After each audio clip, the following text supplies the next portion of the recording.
এখন আপনি ঈদগাহে যাবেন, ঈদগাহে যাওয়ার সময় আমরা যেভাবে নামাজ পড়ি, ঈদের নামাজ একটু ব্যতিক্রম আছে।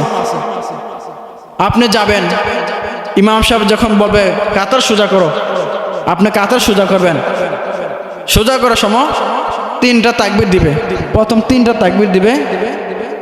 প্রথম তাকবীর দেওয়ার সময় ঈদের নামাজ কিভাবে পড়বেন সেই নিয়ম গভীর মনোযোগ দিয়ে দেখেন।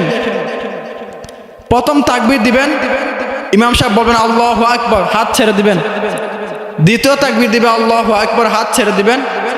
তৃতীয় তাকবীর যখন দিবে তখন হাত বাঁধবেন। ইমাম সাহেব সূরা কেরাত পড়ার পরে তারপরে দ্বিতীয় রাকাতে যখন দাঁড়াবে তখন ইমাম সাহেব তাকবীর বলে দাঁড়াবে। সূরা কেরাত পড়ার শেষে ইমাম সাহেব আবার 3টা তাকবীর দিবে, আল্লাহু আকবার, হাত ছেড়ে দিবেন, আল্লাহু আকবার, হাত ছেড়ে দিবেন, আল্লাহু আকবার, হাত ছেড়ে দিবেন। চতুর্থ তাকবীরে ডাইরেক্ট রুকুতে চলে যাবেন। কেউ ভুল করবেন না। অনেক মুসল্লি আছে, 4 ধরনের মুসল্লি আছে।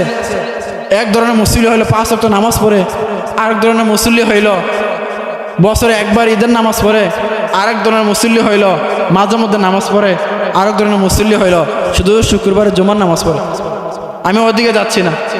এই জন্য যে কথাগুলো বলছি গভীর মনোযোগ দিয়ে শুনে আল্লাহ রাব্বুল আলামিন আমল করবার তৌফিক দান করো। কুরবানি দাও দিল থেকে ভাই, ঈমান করো খাঁটি, তা না হলে কুরবানি ভাই হয়ে যাবে মাটি।